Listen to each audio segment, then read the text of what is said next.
калп канчалык укмуш болсо, ага эл ошончолук көбүрөөк ишенет. Пауль Йозеф Геббельс, немис пропагандисти, Адольф Гитлердин эң жакын санаалаштарынын бири. Жерди сатып жиберген чыккынчы эл душманы, кыскасы Адахан Мадумаровго эмне деген сөздөрдү айтышпайт. Буга чейин ар шайлоо башталганда аны каралоо болуп келсе, соңку жылдары аны сурактарга чакырышып, кылмыш жоопкерчилигине тартуу аракеттери катуу жүрүп жатат. Бетке кармагандар эле баягы номер 5 протокол. Көк таш айылы, баягы дастан болуу айтылып бүтпөй келген 275 метр жол жана салынган көпүрө. Бул жол Исфана, азыркы Разаков менен Баткенди байланыштырып турат. Ушул жол түшкөн 275 метр жерде Мадумаров протоколго кол коюп, тажиктерге өткөрүп жиберген деген кеп айтыла берип, элдин кулагына сиңип, бир нерсе болсо эле бул кишини жеп жатып калабыз. Ал жерге барып айрымдар мына бул тажиктерге кеткен жер деп тартып, арам максат менен элге туура эмес маалымат таратып келишет. Жергиликтүүлөр ар ким келе берип минте бергендерге нааразы. Мына мен кече көргөнүм менен ана жерлерде пешком келип тартышып, Тажикстанга сатып бергенде ана жакты көрсөттү да, жого биз кинибиз келди. Мына эгеси турат, мына жердин эгелери турат бетте. Жердин эгесизби? Ошо жерлер бар. Нол мал жайылган жер сиздики да турабы? Кече Бекзат келип, жокордон келип, алдын ала үйдүн алдынан келип сүйлөп кетти. Ошо шипер үйдүн алдынан сүйлөп атат. Мына бетондордон тартып кой, мына халыс элге халыс болсун, мына шу бетондордун алдында тарт деп келип атат. Мен толук көргөн жокмун. Мына көрдүм, мана шу барьерлер. Шум немеге жеткен жок, ана жерлерден келип кайтты. Бияка өткөн эмес. Бияка өткөн жок. Мана машина өтүп атса, мына көпүрүктү 1986-жылы курулган мына көпүрүк. Мына 1986. 1986-жылы курулган. Туугандар, ого чейин биздин жашообуз иттин жашоодон начар болгон. Бизди актаптыр Самаркандага айылып, биздин айылдарды билбейт эле. Экинчи дейт эле. Экинчи отделение дейт эле. Мына көрүңүздөр, мына дайраны мына караңыздар, мына зуптары турган лотокторду койгон. Кавиттан Баткенде бер кашты, мына карап турасыздар. Азыр ушундай жолдо шуурда өтүп атса, бизге не кенчилигибиз бар? Өтүп атат. Уруш болсо, өзүбүздүн катта асфальттан өтө албай калдык, Баткенге бара албай калдык го. Ооба, Адахан Мадумаров коопсуздук кеңешинин катчысы болуп турганда чуулуу протоколго кол койгону чын. Кол коюу Тажикстандын Худжент шаарында 2009-жылы 3-мартта болгон. 2009-жыл 3-март.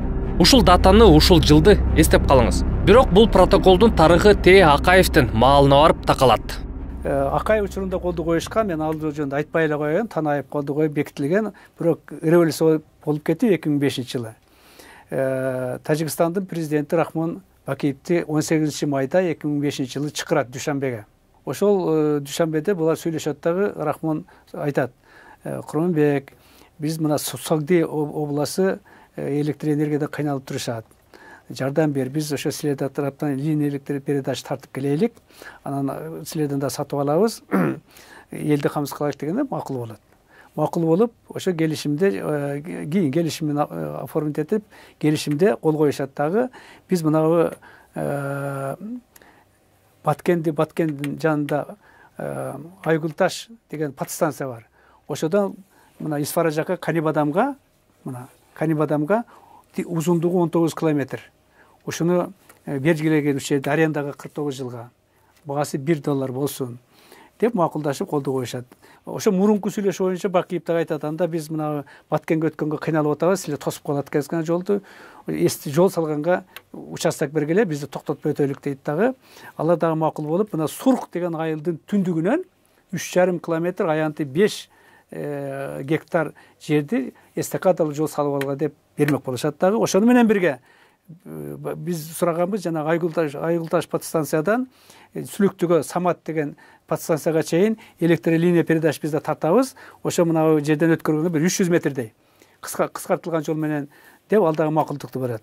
Демек, ушул 19 километрге биз 3,5 километр бул жерден 300 метрдей жерди алмашканга 49 жылга $1 келишим түзүп 2006-жылы Кулов премьер-министр катары ратификациядан өтөт. Тияктан да өтөт, биз тараптан да өтөт да. Демек, бул бекилет да булар бериш керек болчу. Тилекке каршы булар бербейт.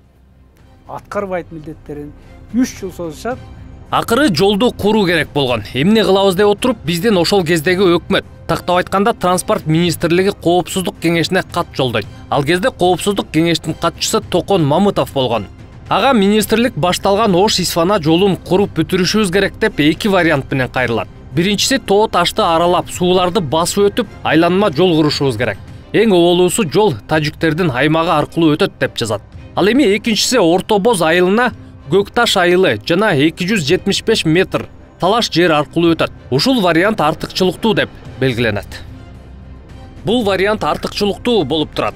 Биринчиден жол Кыргызстандын аймагы аркылуу эски жол менен барып, узундугу 275 метр болгон Кыргызстан менен Тажикстандын ортосундагы талаштуу тилке аркылуу өтөт. Экинчиден жол Кыргызстандын аймагын коргоодо бекем тосмо болуп, башка региондор менен бириктирип турган тийиштүү автотранспорттук байланыштарынын жоктугунан улам болуп жаткан Кыргыз Республикасынын жергиликтүү тургундарынын агылып кетишине жол бербейт. Бул кайрылуу 2008 жылы 4 апрелде жазылган. Мадумаров кол койгон протоколго чейин 1 жыл башта. Ушул экинчи вариантты ишке ашырышыбыз керек деген катка ошол кездеги министр Нурлан Сулайманов кол коёт. Ушул эле жылы Рахмон Бакиевди Тажикстанга чакырып, эки өкмөттүн ортосунда келишимге кол коюлат. 16 майда 2008 жылы Хуженко дагы Бакиевди чакырат. Максаты бир эле ушуларды алмаштырыш.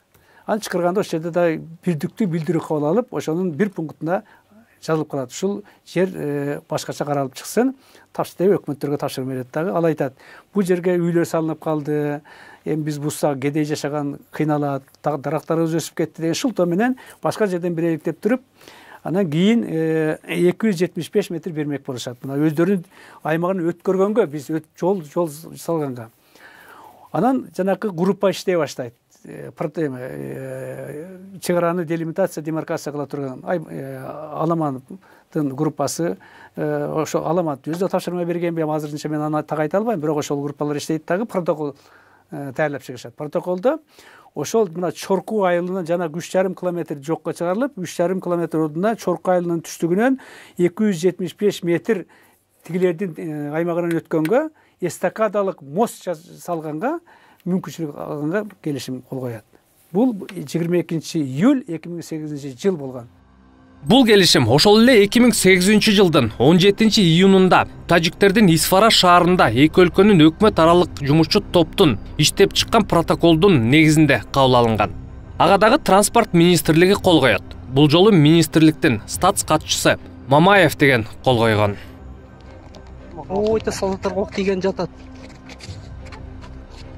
Бирок жетишилген макулдашууну аткарбай тажик тарап ноябрда чегарада кайрадан чатак чыгарат.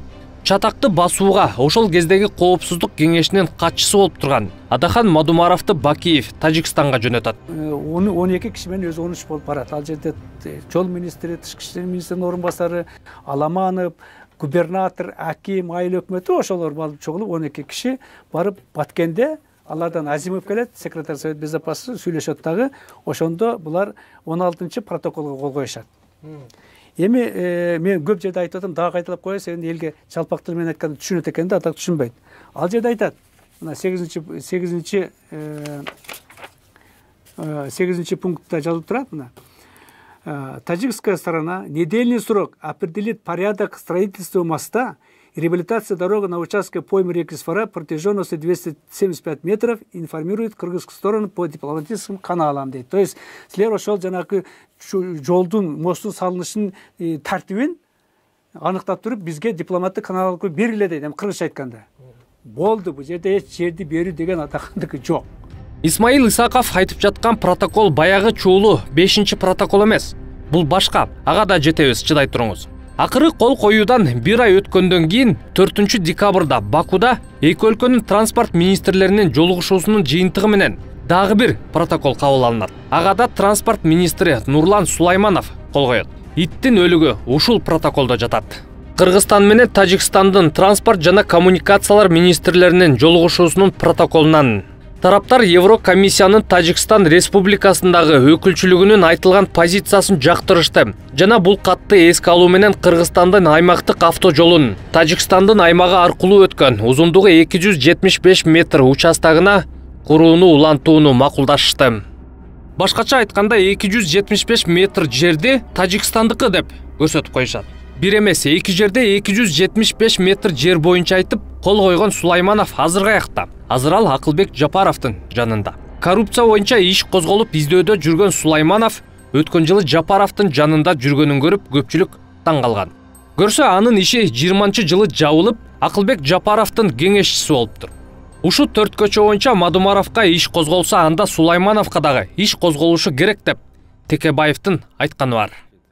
Мадумаровдуку рамочный, жалпы не, а тиги жерде конкретика. Ушунун өзү Соромай Жээнбектин убагында. Бирөөнө иш козголот, экинчи Сокемден колтугунда жүрүп, аны колдоп жүрөт. Ага ыраазы болгон Сокем бийликтин партиясынын бирине кошуп, Кыргызстан партиясына аны депутат кылам деп аракет кылат. Орусча айтканда двойный стандарт. Ушул эле маселе бүгүнкү президент Садыр Жапаровдун убагында козголот. Ага жардам берген Сулаймановго эч нерсе айтылбайт. Ага оппонент болуп чыккан Мадумаровго кайрадан иш козгойбуз деп чыгат. Сулайманов тескерисинче Акылбек Жапаровго кеңешчи болуп дайындалат. Сулаймановдун уулу Атажут Кыргызстан партиясынан кандидат болуп, депутат болду болбоду билбейм, мен 5-нче болуп калат жакында. Орун бошосо. Парламенттик шайлоого катышат. Ушунун өзү окуя бирөө. Ошонун катышуучусу болгон эки адамга эки башка мамиле. Бул кош стандарттуулук деп аталат. Ошондон улам Мадумаровго мындай иш козгойбуз, камайбыз деген аракетте мен саясий мотиви бар деп эсептейм. Сулаймановдун уулу Элдар Сулайманов депутат болгон. Азыр жогорку кеңеште отурат. Эми 2009-жылы 3-мартта Мадумаров кол койгон протокол боюнча Исмаил Исаков протокол кандай жагдайда кол коюлганын ачыктады. Айтымында тажик тарап буга чейин жетишилген макулдашуулардын бирин дагы аткарбай, 2009-жылы жазда кайрадан тополоң чыгарышат. Эмнеге тополоң чыгара беришкенин кийинчерээк сөз кылалы. Ошол Чыр-Чатакка Бакиев кайра Мадумаров баштаган делегацияны жөнөтөт. Ошентип чуу болуп жаткан протоколго кол коюлат. Ал протоколду айтат. Кыргыз тилинен айтканда, жанакы бере турган жериңерди белгиленген мөөнөттө, тартипте бергиле. Таджикской стороне установленном порядке решит вопрос о передаче в аренду кыргызской стороне участка дороги Поймы-реки-Свара протяженностью 275 метров сроком на 49 лет за символической платы. Деп баякы бекитилген платалар 49 жылга $1 деп. Ал келишимде ратификация болуп калган. Экинчи обеспечение беспрепятственного доступа персонала техники, который осуществляет строительство дороги деп. Болду. Бул жерде берүү жок, кайтып айтат, бере турганыңарды бизге аныктап тактагыла деп. Эми ушунун негизинде 24 декабрда 2009 жылы Ошто жол министри Сулайманов өкмөттүк келишимге кол коет. Жана 270 метрди өссүн деп кол коюп, анан тилекке каршы 2010 жылы дагы бизде революция болуп кетет дагы, жаңы бийлик келет. 10 майда 2011 жылы Атамбаев Алмаз ал убакта премьер-министр, Исаков мырза, мен бир фамилия окшош, жол министри, ошолор Атамбаевдин колу менен ушул келишим ратификация болсун деп комитетке келет. Анда мен комитеттин төрагасы. Мен окуп чыгып бар иликтеп, муну аткарган жок, тигини аткарган жок, ушунча чатак чыгарышты, экинчи жок дегенде линия электр передача бергенге барган жок, бул улуттун кызыкчылыгына жооп бербейт. Жанакы ушул келишимди түзгөндөрдү, ошого барган протоколду жазгандарга жоопко тартылышын каралсын, бул атка кайтарылсын деп туруп чечим чыгарып бергенден кийин ал атка кайтат. 2014 жылы Бабанов муну атка тартып алат. Демек маселе жок. Дагы бир кызыктуу жагдай. Мыйзам боюнча келишим протоколдор катталып, Юстиция министрлигинин базасында болот. Өткөн жылы депутат Айбек Осмонов Адилет министрлигине 3 март 2009 жылы Мадумаров кол койгон протокол тууралуу маалымат сурайт. Ага министрлик сиз сураган протокол нормативдик укуктук актылардын мамлекеттик реестринде жок деп жооп берет. Эми жок деп жаткан протоколду биз кайра бар кылуу аракетибиз берки кошуналарга майдай жагып жаткан жокпу деген суроо туулат. Мына деп эле көрсөтүп туруп алат экен. Бир нече жолу көрсөттү. Өткөндө Астанадан дагы 3 тараптуу жолугушууда да көрсөттү. Мына монтип кол коюп берип коюлуп аткара бербейт деп. Дагы бир маанилүү бир нерсени Коопсуздук кеңешинин катчысы Токон Мамытов дагы айтканы бар. Ал 4 көчө боюнча тилке эки тараптуу макулдашуулардын биринде тажик же кыргыз тараптык эмес, делимитация жана демаркация иштери башталганга чейин талаштуу жер бойдон кала берет деген жери бар экенин белгилеген. Эки президенттер жолугуп, анан ошол жерде өкмөттүн токтомуна өзгөрүүлүк кирип туруп, анан ошондо секретарь совбезтерге тапшырыптыр, ушуга кол коюп, жолугуп кол коюп, бул жерлерди бири-бириңерин 49 жылга деп. Бирок бир нерсе, ошол мыйзамда кыргыз тараптын сунушу менен бир нерсе 6-чы беренесине катталып кеткен. Эки мамлекет бирин-бирине кийин чек ара сүйлөшүүлөр жүргүзгөндө, делимитация, демаркация жүргүзүп атканда ушул келишимге мындай шилтөөгө болбойт деп. Мына 45-49 жыл калдың, бер менин жерим, сенин жериң деп.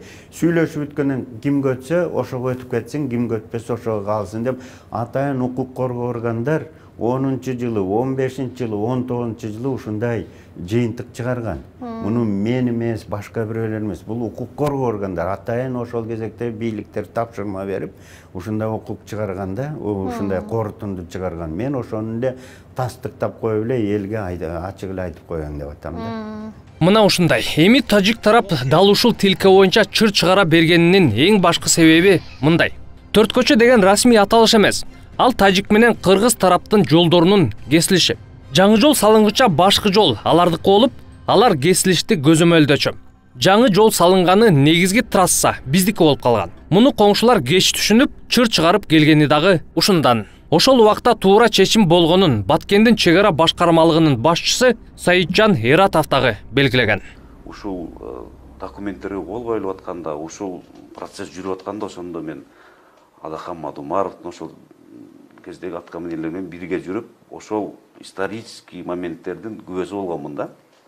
Анан өзүм жеке оюм бул жерде ошол кезде эч бир кыргыздын аткаминери менмин деген чиновниги бизде жол салынып аткан билесиздер, Кытай Чайнарод деген компаниясы Баткенге 25 километр Баткен Актатыр, Ортобоз Актатырды 25 километр жол салып аткан.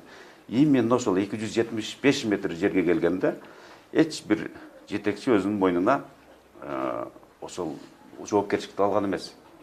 Бир гана мен эркекмин, мен чиновникмин деп Адахан Мадумаров мойнуна алган. Мен өзүм көргөн нерсени айтып атам.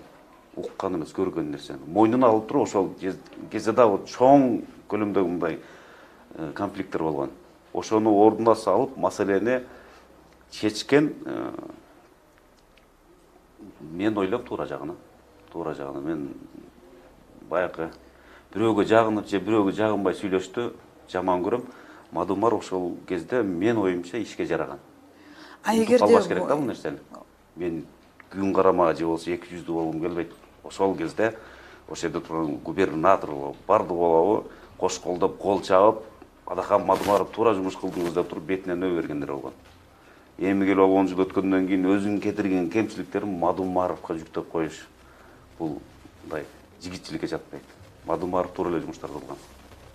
Ал ошол кадамдарга барбаганда биздин жолубуз бүтпөй калмаган. Ошол бойдон калып кетти. Чуулуу протоколдун таржымалы кимдердин катыштыгы бар экени мына ушундай. Анан бир беткей Мадумаровду мокочо, душман кыла берүү болбойт дейт генерал Исаков. Адаханды сен жерди берип койдуң, кыянаттык кылды мамлекетке деп Адаханды бир жерде мына бери ал кайтып айтат, бере турган жериңерди белгиленген тартипте айтып бергилегин дегенди тетиринче көрсөтүшүп, элге туура эмес маалыматты беришип, жаманаттык кылган. Кеп азыр Адаханды эмес, кеп Адаханды коргоду эмес, кеп подходту ал Адахандын ордуна эртең ошол азыркы мактап аткандар, колдоп аткан өздөрү болуп калышы ыктымал. Кеп маселеде болуп атат да, мен ошол маселени билген адам катары айтпай койсом, бул Кудай деле эртең жазалайт, айтат, Исмаил Сакыш ушуну билип туруп жок дегенди айтып койбойсузбу деп. Анан бул элге ушундай манипуляция кылып айткан жанакы Геббельстин сөзү эске түшөт да. Чалганды канчалык апыртып айтсаң, топтолгон эл ошончолук көңүлдүү ишенет деп. Мына биздикилер көңүлдүү ишенип кетип атат. Ушу колду койгон экен, саткан экен, бул жазага тартылсын деп түшүнүшпөй. Эртең өздөрү ошондой болуп калышы ыктымал. Эгер мындай да фракциянын жетекчиси, чоң партиянын лидери, элдин арасында кандайдыр авторитети бар инсан ошонун үстүнөн ушундай нерсени жасап атса, мен ойлойм эртең мына биз окшогондор, карапайым жарандарыбыз, аларды осы жанагы кумурсканы баскандай эле, чиркейди мынткендей эле мынчып атышат да, туурабы? Аны кепилдик бере албайт.